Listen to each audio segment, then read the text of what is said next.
Halo, selamat pagi anak-anakku. Tentunya kalian semua dalam keadaan sehat walaupun kita belajar dari rumah. Salam sehat untuk kita semua. Kembali bertemu dengan Ibu Tris dalam materi menemukan struktur dan kaidah kebahasaan teks berita. Adapun tujuan pembelajaran, setelah mempelajari materi berikut, kamu diharapkan dapat menentukan struktur dan kaidah kebahasaan teks berita.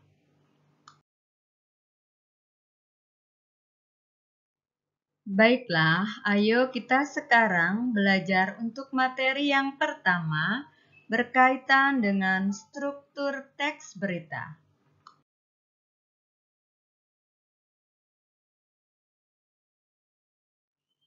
Selanjutnya, untuk memahami, perhatikan kembali teks berita yang sudah kalian baca sebelumnya.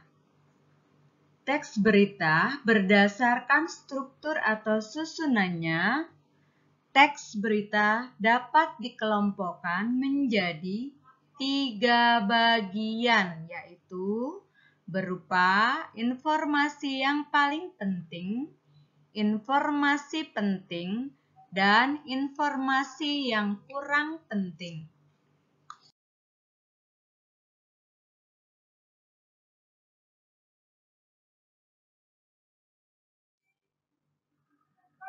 Mengapa ada informasi paling penting, informasi penting, dan juga informasi kurang penting? Sekarang kita akan memahaminya lewat struktur berita.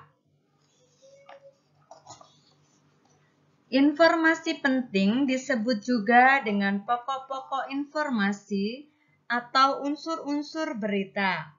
Dalam ilmu jurnalistik atau ilmu persurat kabaran, pokok-pokok informasi terangkum dalam rumusan 5W1H dalam bahasa Indonesia yang sering disebut dengan adik Simba, yaitu apa, siapa, di mana, kapan, mengapa, dan bagaimana.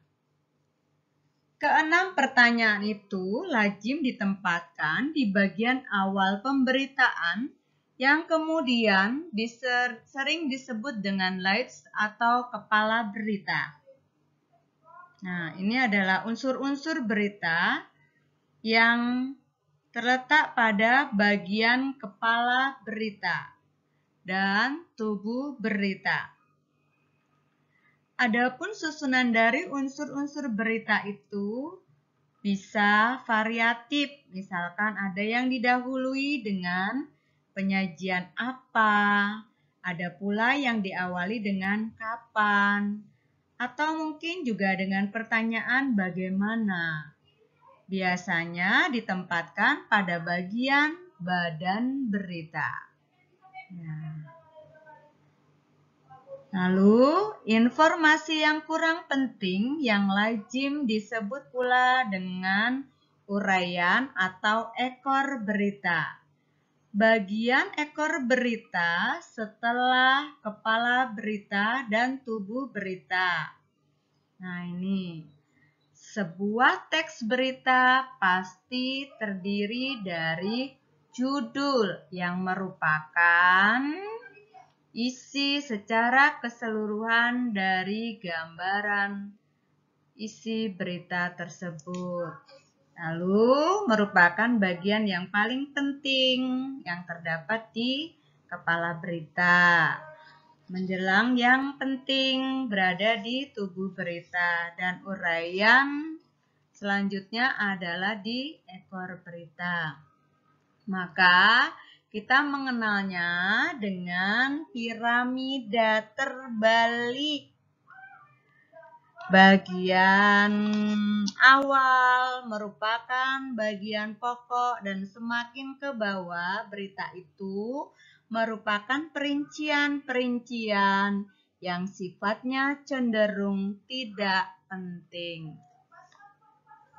Nah, untuk memahami sebuah teks berita yang menggunakan piramida terbalik ini, maka dengan struktur ini, segi kepentingan suatu informasi semakin ke bawah, semakin berkurang.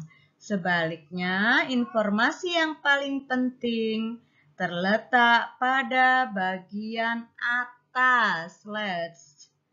Oleh karena itu, jika kita tidak cukup waktu untuk mendengarkan keseluruhan informasi berita, dengan hanya memperhatikan bagian awalnya, kita telah cukup mendapatkan informasi pokok yang merangkum secara keseluruhan isi berita.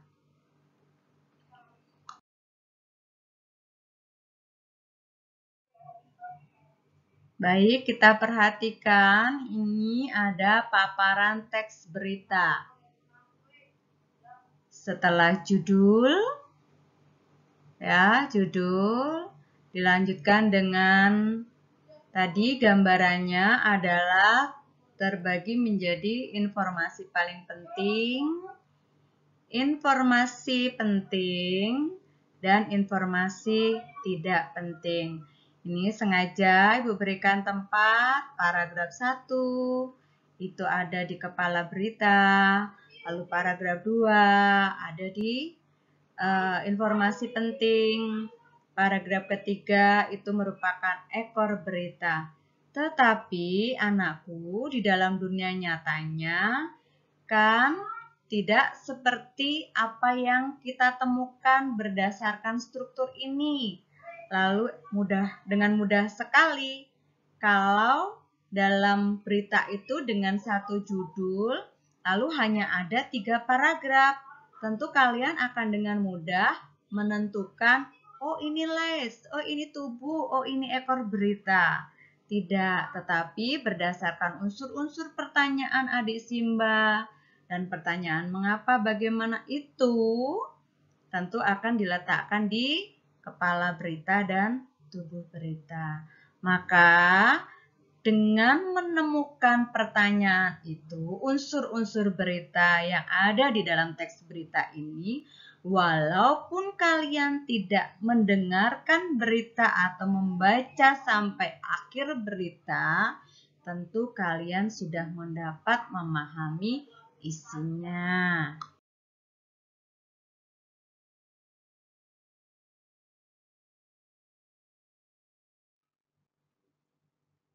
Selanjutnya, kita akan mempelajari berkaitan dengan kaidah kebahasaan teks berita. Di dalam pembuatan teks berita itu menggunakan kaidah-kaidah kebahasaan meliputi bahasa baku, kalimat langsung, konjungsi bahwa, konjungsi temporal dan kronologis, keterangan waktu, dan kata kerja mental.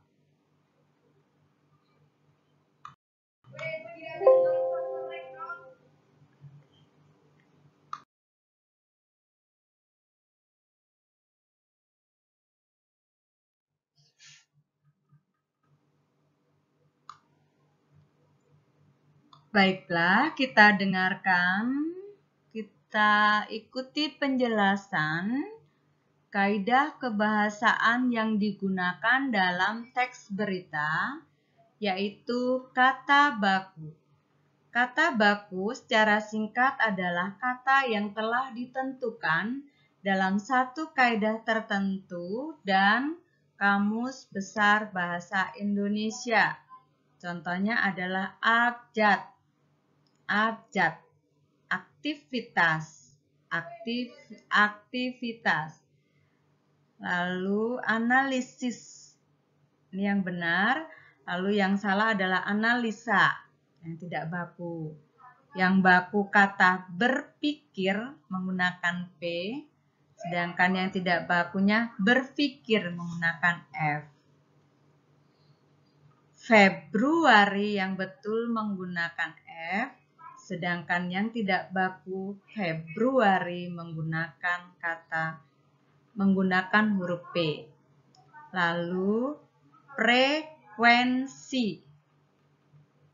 pakai frekuensi, bukan frekuensi pakai W.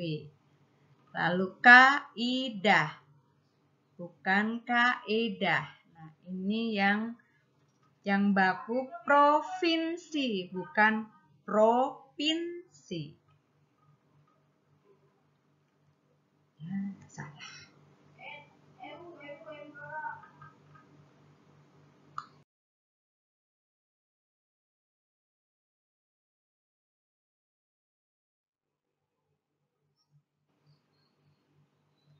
Teks berita juga menggunakan kalimat langsung dan kalimat tidak langsung.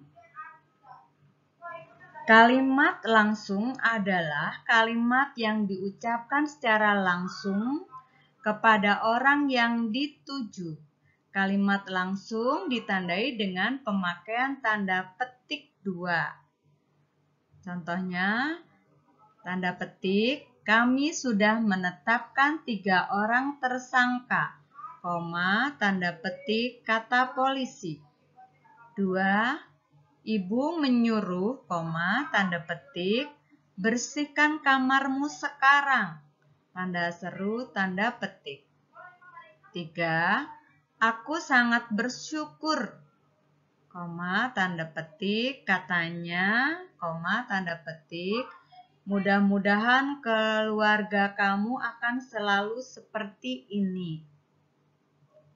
Dilanjutkan juga menggunakan kalimat tidak langsung, yaitu kalimat yang menyampaikan atau lebih tepatnya melaporkan kembali ucapan orang lain dengan cara tidak langsung atau tidak menggunakan tanda petik. Contohnya, Ibu berkata bahwa ia tidak akan pernah mengizinkanku tinggal jauh dari rumah apapun alasannya. 2. Ibu guru bertanya kepada kami tentang siapa di antara kami yang tidak mengumpulkan tugas kelompok minggu lalu.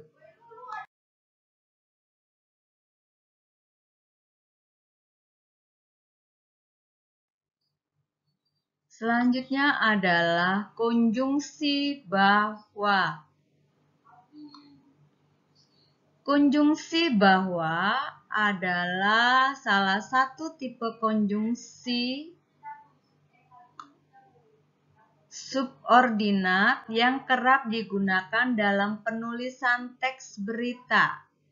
Dalam penulisannya, konjungsi bahwa dapat diletakkan di tengah kalimat mengikuti klausa induk atau di awal kalimat. Contoh, pakar kesehatan mengatakan bahwa virus corona lebih berbahaya daripada flu burung. Para ekonom mengatakan bahwa krisis ekonomi memiliki siklus. Contoh ketiga, para jurnalis mengatakan bahwa berita tersebut tidaklah benar.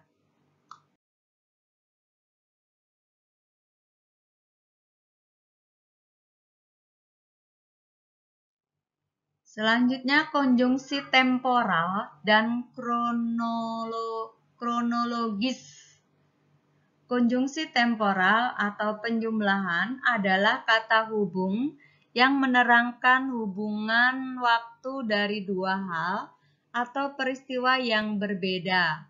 Kronologi adalah suatu kejadian di masa lalu atau suatu rentetan peristiwa yang terjadi di masa lalu, seperti kemudian, sejak, setelah, dan lain-lain.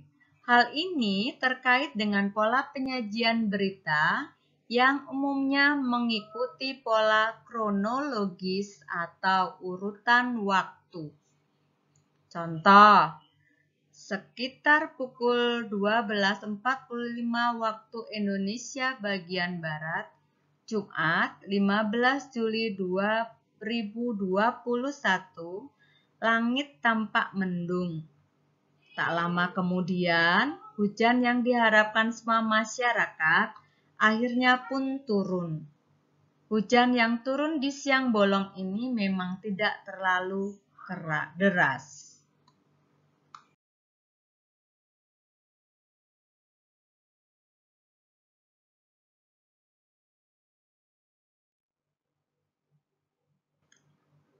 Dilanjutkan dengan keterangan waktu.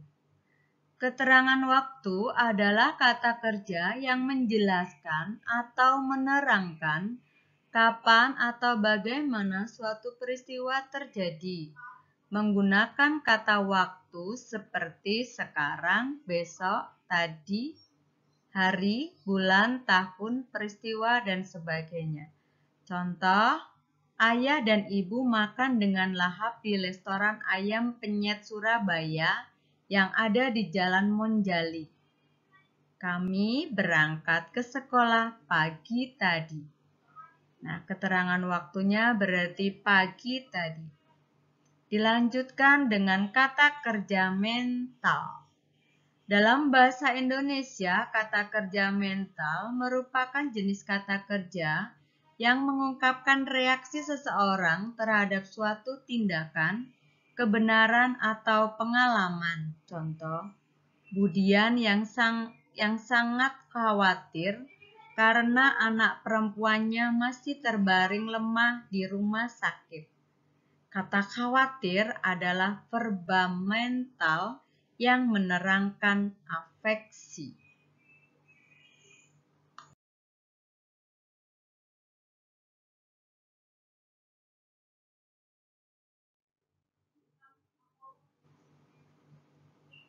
PR. Selanjutnya Ibu akan memberikan PR. Carilah satu teks berita, lalu tentukan judul berita, struktur berita, bagian-bagian berita, paragraf keberapa, paparan isi beritanya. Bagian-bagian berita meliputi kepala, tubuh, dan ekor. Lalu, temukan kaidah kebahasaan yang digunakan pada teks berita tersebut disertai data tekstualnya atau contoh kalimatnya. Kita lanjutkan dengan berefleksi. Sekian penjelasan Ibu akhiri. Terima kasih dan selamat siang.